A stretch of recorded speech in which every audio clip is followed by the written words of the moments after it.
is doing things with a camera that no other photographers are doing. And it's some of the most creative work out there now. So let me introduce the Nikon stage, storytelling in sports, Mr. Andrew Hancock, Thanks, Nikon brother. ambassador. Appreciate it. How's everybody doing today? Anybody stay up to watch all of the World Series game last night? I did. Anybody make it all the way? 18 innings I did. I think I caught innings 7 through 12, and I was like, you know what? I'm out. So the nice thing this year is I'm a little more relaxed than I was in last year in particular, because last year I was in the midst of covering the World Series. This year I would be back if the Astros were in it. I'd be doing both home and away. So last year I had to go from the stage to a cab to LaGuardia to Houston to the first inning of Game 3, and then straight into covering Games 3, 4, and 5 in Houston. So today I actually get to relax, have a drink with some friends after all this is over with. But the other benefit is after I'm done with this, I'm going to do a little side shoot over on one of the satellite stations. So please come on over to that. And after that, I'll stay around, answer as many questions as anyone has. So what I'm going to show everybody today is just a little bit about what I do. I'm not going to show you too much in terms of what I'm doing in game coverage. You'll see a couple of those pictures. But for me, I'm a storyteller. My roots are as a photojournalist. And as a photojournalist, you have to be able to do everything, handle any kind of assignment. I also like developing relationships with athletes. And so this here is a look at what I did right after I got off the stage last year. I went down, covered Game 3. But this is Carlos Correa, the shortstop for the Astros. Didn't have the best season this year, marred by some injuries, but one of the best athletes I've ever worked with, hands down. Great personality, supremely talented. But I've developed a relationship with Carlos since he was a rookie with the Astros, and I covered him training in the offseason in Puerto Rico.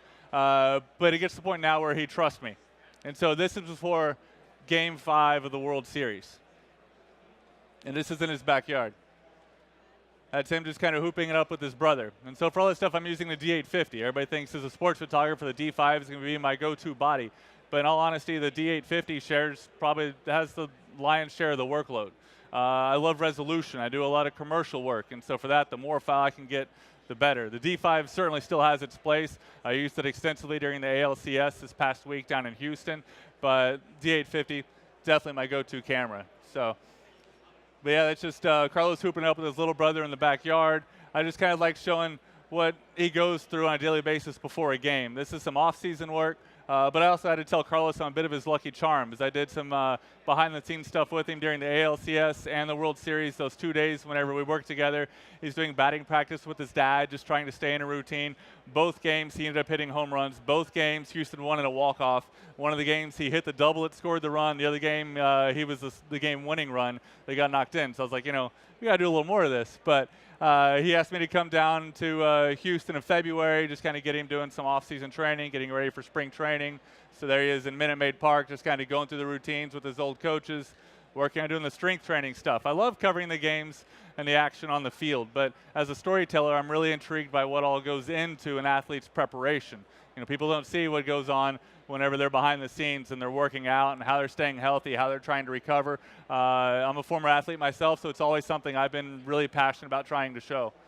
Because people don't see that suffering. That's after a long workout, and then, of course, his strength coach torches his core at the end of the day, and after that, he can't hardly stand up. And again, so like oftentimes with Carlos, I'm covering a lot in a cage. He's always hitting, and so the main thing is just, I kind of know where I need to be whenever he's hitting, and I'll talk to him on, hey, you cool if I'm here? And then sometimes he'll just kind of shake me off the same way a pitcher will. A catcher is like, yeah, you don't want to be there. So, but just kind of working with him, walking around the cage, just getting close. Robert Kappa said, if your pictures aren't good enough, you're not close enough. And so these guys, oftentimes, I'm trying to get close, but still trying to be safe. I've had close calls. In 2016, I covered the Cubs when they made their World Series run. There was one game in Chicago where I was focusing on Addison Russell and Chris Bryant. And next thing you know, a foul ball line drive gets ripped off by the Milwaukee batter just about the time I look to home plate. And it's a line drive. The only thing I have a chance to do is just tilt my head to the left, and it hits the pole directly behind my head. So it's a little scary. And then later on that World Series, there was another photographer that actually caught a foul ball into the mouth, I think in Game 6. So it's tough being out there. What's that? 30 feet. But sometimes, like if there's a little, you don't see some of the screens, but sometimes I'll just kind of hide like right behind the screen and then pull it out there. The other thing I do that I love with both the 850 and the Z7 and the Z6 is the articulating screen. So I do a lot with remote cameras, and so I can slide it around, look at it, and be able to see what I want to do, trigger it, compose it, the whole 9 yards. So again, just some more work. This was during the ALCS, but just him, that was his, the batting cage in his backyard was still being built at that time. So he's actually at a public batting cage for this. And at the time, whenever he gets there and he had the key to get in, nobody was in there. And so it's just him, his dad, some other friends, and he's just in there hitting. And then gradually people start to show up, and it's like, oh my God, that's Carlos Correa. Oh, y'all have a game tonight. And he's like, yeah, just getting in the practice, just trying to stay in the routine. So here's some D850 stuff, just kind of walking around during the World Series. During the ALCS, I spent a lot of my time in the photo wells, but because you've got so many photographers and so much media at the World Series, positions are really at a premium. So for that, most of our assigned positions were all elevated. And so I spent more time just kind of walking around, trying to show the atmosphere, still cover the moments. There's Carlos celebrating with George Springer after a home run. You know, oftentimes when I go up high, I like to shoot loose and show a little more of the scene, a little more of the atmosphere. The World Series, yeah, it's about a moment, but it's a lot more about the emotion for me anyways. That all comes into the storytelling of it. So then Houston had a parade. This is probably the loudest environment I've ever been in. I think my ears were ringing for about 2 days afterwards. I'm not sure how many 100,000 people showed up in downtown Houston, but it was incredible just to walk along the route and look up and just see all the parking garages that were just packed with everybody coming to watch. Again, I shot the parade all with D850s, didn't even bring my D5s. Walking along beside the fire truck with Carlos on top, and I was with him all day long. And I'm always I tell everybody to be a good photographer, you have to be part redneck. You got to notice shiny things in the background and be easily distracted. And so I'm walking along, and he's holding the trophy up, and all of a sudden, boom, I see something reflect. I'm like, ooh, and so I'm not even looking where I'm going. I just spend time just kind of walking along the fire truck and waiting for him to lift it up again, and finally he does, and then, motor drive it like crazy, and then, boom, thank you. And so this is another D850 shot. This is an assignment I did on this hockey family just outside Ann Arbor, Michigan. This is a hockey player named Jack Hughes. Some people are saying he's going to be the #1 pick in the NHL draft next year. He's got 2 brothers. One brother, his older brother Quinn, was just drafted, I think, 7th or 8th overall in the NHL draft. And he's got a younger brother who they're saying could also be a #1 pick in the NHL draft. Shot this with one of my favorite portrait lenses, the 105 1.4. Does anybody have that lens? Love that lens. Typically, whenever I do my sports stuff, and you'll see it in a picture coming up, I like hard light, like edgy light, like something with a lot of mood. This was in his garage. And this is just, I open up the garage door, available light with the 105 1.4, and go to town with it. And this is the 3 boys playing hockey in their garage. So it's fun just to kind of let people let them be kids, because they're still young kids. And so it's fun just to kind of document what they do. I don't want to do a lot of scripting, a lot of coaching. I just want to be the fly on the wall. I don't even want to be noticed. I want them just to kind of, do what they normally do, play what they would normally play, break whatever they normally break. And I just want to document the scene. Again, so this year doing NCAA tournament. I shot probably 80% of everything D850 stuff. It's like, for me, I oftentimes want my most important camera to be that camera, in part just because of the resolution. I'd rather have more and not need it than need it and not have it. The D5 certainly has a home in my bag. It's with me on every trip. It's so fast, it's so responsive, but for me as a storyteller, I just always graduate toward the D850. Not to mention I use it exclusively for the bulk of my portrait work. So this is the Cinderella this last year, Loyola. I covered the 1st and 2nd rounds in Dallas for NCAA photos. And so that's them after another one of their upset wins, celebrating after the game in the locker room. So I covered the women as well. And so this was done for ESPN. This is Final Four. And that nice young happy lady up there managed to hit, I think it was 2 game winners in the Final Four, and that's to beat Mississippi State to win the national championship. And so again, D850 with a 7200 across the court. And so this is what I was talking about with some of my edge lighting stuff. And so I like to do a lot of gridded strip lights. And so that's a football player from A&M when I was doing some work for them. Just like to have something kind of show a little anonymity, a lot of emotion, a little edginess. Oftentimes how I shoot. Probably talk a little bit about that later today over at there right after this over at the satellite station. And I like playing around a lot. So I've got 2 little kids. Hopefully they're actually might even be watching today. If they are, hi girls. Normally whenever I do this, it's usually during school or whatever. And so it being a Saturday, they might actually be home watching. But I tell everybody, you know, my wife is my rock and my kids are my inspiration. But sometimes I'll find inspiration from their toys. So this is my youngest daughter, Audrey's. It's a little toy wooden camera that she has that has that little funky lens. And so one day she was, you know, walking around the camera trying to be like Daddy and just kind of looking around and telling me to say cheese. And I was kind of looking through it. I was like, here, Audrey, let me see that real quick. And so I take it and I'm like, I was like, I'll be right back. Walk to my office, get the camera out, and then start shooting through the lens. So I'm like, oh man, I got to use this. So I was like, how can I bring this on a shoot? And so I was going down to College Station. And so this is Tyrell Dodson, who's the linebacker and kind of the heart and soul of the A&M defense. And I was like, guys, I got to try something. And so I pull this out, and they're like, what the hell is this, man? And I was like, no, you got to trust me on this. I was like, this is going to be good. And I take it, and I'm just kind of turning around and take a couple pictures. I showed them like, oh, man, that's crazy. And so we just kind of play around with it. And each year I try to come up with something a little bit different that we can incorporate in. And sometimes it happens to be my kid's toy. So you never know. Again, it kind of goes back into the being a redneck and just easily distracted. I'm like, oh, squirrel, you know, and off you go. But I have fun with it. And so I love, you know, trying to push these cameras as far as they can possibly go, because when that happens, they push me back. And so I like trying to be as creative as I can with whatever the tool is. This is using the in-camera overlay mode. This is a project I did for Nikon earlier this year. We had a little video that was up in Citi Field if you made it to any of the games. But we shot the portraits at spring training. And after that, we came and I did aerials over the city 2 days later. All combined in camera, gives you a raw file on the way out, which is just absolutely gorgeous. So you've got just as much latitude as you do with any other thing that you shoot with the Nikon.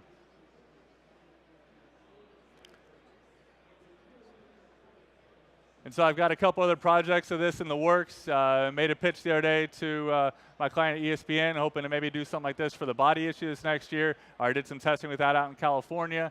So we're kind of hoping that might pick up some traction. But this is something I've kind of, you know, always enjoyed. I've been doing double exposure work since I was shooting film. And so for me, it's been fun because I kind of bridged 2 generations. I was entirely a wet darkroom until my first newspaper job. And I moved from Texas to Northeast Indiana, and I started shooting with the D1H. And so I went from being wet chemistry one day, full digital the other day.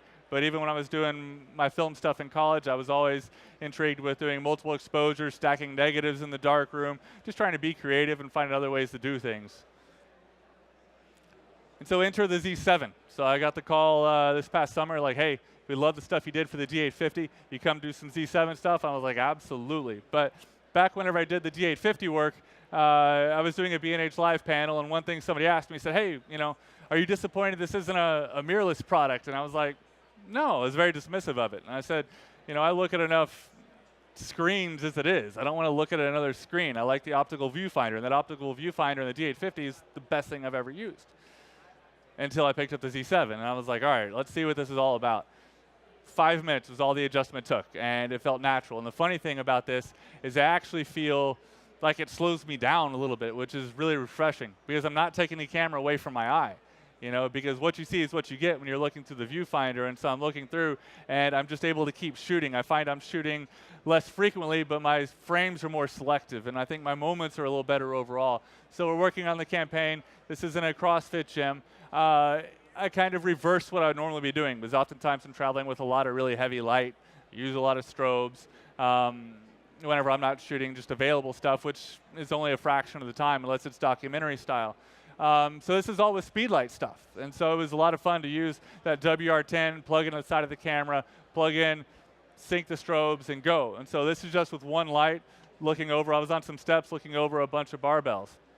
You go back to that one, that's just 2 lights. I mounted one light up on the top of the squat rack, and then I had one just on a little 1x3 box just to give a little bit of punch in on the face and just go with it. And so this is running around Dallas. Yes, ma'am. Yeah. And so this is where I started kind of seeing what this camera could really do. And one of my favorite features in it is that body-based vibration reduction on the sensor. And so I love doing pans, I love doing slow shutter stuff. And so for this, I was like, I didn't really have everything that I really wanted to from the shoot. Everything had kind of gone a little sideways. We had an athlete lined up. We're going to be doing some work in Phoenix 5 days before the start of the project. He bails. And so you're left in scramble mode. You're like, but that's photography. You have to be a good problem solver. So I was like, all right, how are we going to put this together? There's a lot on the line. I have a lot of skin in the game trying to produce something worthwhile for Nikon. So we go back and, I don't have everything I want. So I get some guys. I'm like, guys, let's go out and shoot. So this is maybe 1 o'clock in the morning, downtown Dallas, and we've been driving around. I was just trying to find the right background to be able to get a cool blur. Found this tunnel and had the guys get out, and so I had one assistant, and she was kind of standing in the middle of the island, and then so we'd shoot the guys going toward him, and then she'd run over to the other side, and then they come running over from the other side. We're dodging traffic, waving to the cops whenever they go by, and just trying to make a fun picture. Did a little bit of stuff in studio, again, using the multiple exposure mode. One of the great things about that Z7 that really kind of blew me away, I took the first picture in my 2-frame exposure, and it automatically ghosted at 50% the next image.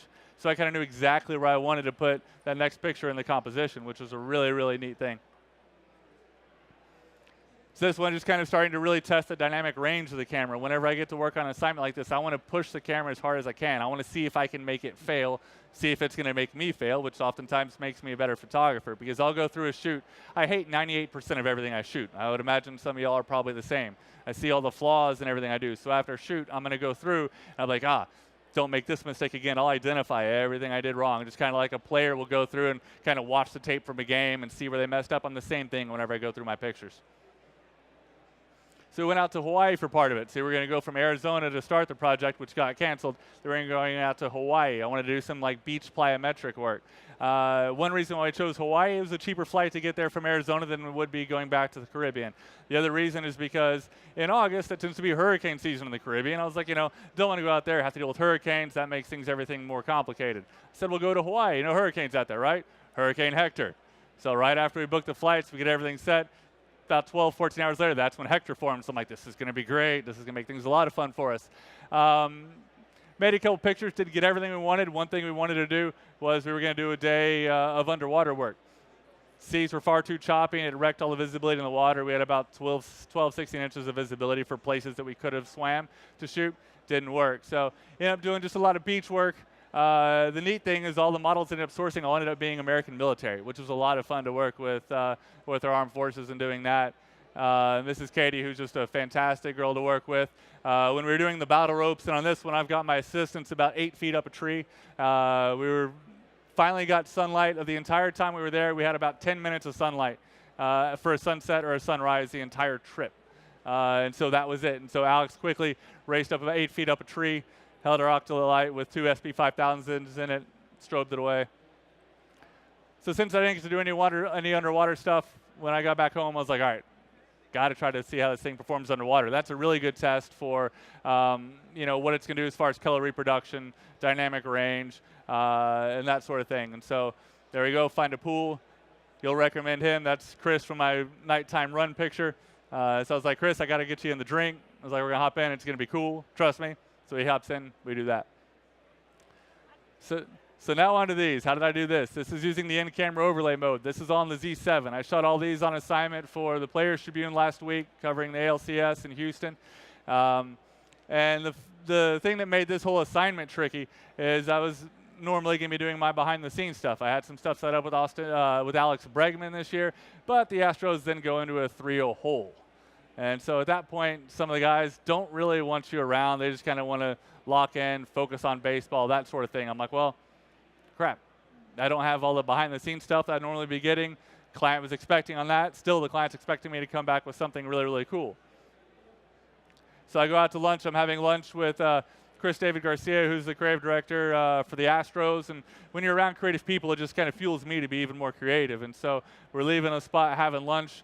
We're about half a mile from the stadium, but we're right next to this area where we have all these great graffitied buildings, and they rotate out the art on them on a fairly regular basis. And I started driving by the stadium, stopped, turned around. I was like, overlays. I'm going to shoot some overlays today. So I went and shot all the graffiti at different places, all of these different buildings, try to find the most graphic things I think I could incorporate into an overlay during the game. And then during batting practice, I started shooting some pictures, and then through the improved snap bridge, sent them straight to my phone, texted him straight to my editor and said, I've got an idea. What do you think? And fortunately, Nate's really good about entertaining some of my far left field ideas. He's like, give it a shot. Let me see a couple more. Ding, ding, ding, ding. Go through, punch a couple up, send it to the phone, send it to him, and he's like, dude, I love these. Keep it going. He's like, but just make sure you shoot the game, too. I was like, don't worry. I got you covered. So the first frame of this is the side of one of the buildings. The frame of David Price there is actually a 30th of a second pan, which again was made super easy because of the body-based VR. I had that on a 402.8. It took me 3 pitches. 3 pitches to get that. And then just go through, select the first frame, select the second frame, boom, image is done. Got George Springer, kind of like this nice Iron Man mural there. You know, last year's World Series MVP. And I just kind of play around with different shots in between innings and say, oh, man, I like this, I like this. I'd kind of get something I knew that was a good shot. I felt like it would compose well with one of the different things and just kind of put it together. A little shot for Carlos, just because he's so attached to the city of Houston. Try to find something different that would fit with each player. Kind of play to their personality a little bit. You know, Altuve has always just kind of been the star of Houston. Justin Verlander, who I've covered since he was in Detroit. I shot that originally, and one of the first frames I sent to my editor was we had a batter kind of going through that way during batting practice, and he was kind of standing there. And I was like, oh, this is a nice frame. I was like, but I got to get something different. And I actually made this one up kind of after the game, and I was going through and looking at the pictures, and it was just kind of Verlander working, and I knew he was centered in the middle of the frame. I'm like, this is perfect. Now, if the Astros had just won, would have done even more for me. Because I'd be doing this stuff out in L.A. too, which would be a lot of fun. Back to that Iron Man mural. This, I think, was the first one I put together during batting practice when I was going through, just kind of composing frames. Alex Bregman there. Kind of told the story. It ended up happening because Red Sox came in, blew the Astros away. But now the Dodgers are starting to make a series of it. Benintendi's had a heck of an ALCS, and dude's just a magician in the outfield. And so this goes back to the Z7 launch, whenever they brought all the ambassadors together. Nikon had a fantastic event in August, brought us all in town. And one thing I was going to do whenever I was in Hawaii is I always loved being up in a helicopter. I think I was a goat in my last life. I want to try to climb whatever I can, whether it's a catwalk, a wall. I'm no Corey Rich or Keith Ledzinski, but anything I can safely climb, I'm going to, but love being up in a helicopter. But I hadn't really got a chance to really test out the body like I'd really want to. And so we're at dinner the next to last night, and I go up to Mark Swords. I was like, Mark, I have an idea. And he's like, what? I was like, I need some cameras. And he's like, what do you mean? I was like, I need 3 to 6 cameras. He's like, what for? I was like, I want to do some aerials because I've just been sitting out looking over the city. The weather is beautiful. And he's like, all right, I'll get you some cameras. And so I went and I go talk with one of our other ambassadors, Lucas Gilman. I was like, Lucas, what are you doing tomorrow? He's like, I leave at 4. I was like, yeah, you're going to have to change your flight. And he's like, why? I was like, we're going to do some aerials. He's like, I'll change my flight. And so I was like, well, we need one other person. So we've got, 3 doors available open on this helicopter. It's like, we need to get one more. He's like, oh, I got to go for Ledzinski. So then we go and get Keith. And I was like, kind of interrupted Keith in conversation. I was like, Keith, what are you doing tomorrow? He's like, oh, I've got dinner commitment. I was like, and he's like, why? I was like, Lucas and I are going up in a helicopter. And he's like, down. So next thing we had our crew. So at that point, I've already been emailing the charter company. I was like, hey, we're going to need a night flight tomorrow night. And, what can we do? All that stuff. And so I was ready just to cover out of my pocket. Lucas was like, hey, I'll chip in on it, the whole 9 yards. Next thing, we're like, we got ourselves a crew. The next day, do another B&H live panel event. And I'm emailing back and forth between things with the charter company, get everything set. We were going to do a really great last light shot. But we got stuck in gridlock traffic. We tried to leave the hotel about 4 o'clock on a Friday, get out to New Jersey. Didn't go well for us. It took about 2.5 hours to get out there. We're like, well, so much for that great sunset we were going to shoot. So I was like, looks like it's going to be a night shot. So it ended up being a night shot. This is where I got to know that body-based VR was the real deal. I was shooting on a 7200 with the FTZ adapter. That's a 40th of a second with the doors off from a moving helicopter. At that point, I was like, damn, this is fun. This is fun. And so for me, it's become, people ask me, are you going to go all in on the Z series? Well, I am all in on the Z series. But for me, I'm still going to be using my D5s, my D850s. It's a supplement to what I do. But for me, when it comes especially to shooting wide open on primes, which for documentary stuff I love doing, it's always going to be on one of these bodies. I'm always going to have a home for my D5. Always going to be using my D850, especially in studio. I love that thing in studio. Just a little bit higher of a flash sync. For me, I like to put athletes in motion, so that matters. But it's just an amazing tool, and the technology that's there, that's technology you've got to know is coming with it is going to be fantastic. So I love the competition, on the field. I love it with camera companies because it's all good for us as photographers. And so for me, this is a great time to be working. Great products here, great people here to help you look at the products. It's just a lot of fun. I love what I do, and that's it. If anybody has any questions, I love questions. Ladies and gentlemen, Andrew Hancock, Nikon ambassadors. Anybody have questions?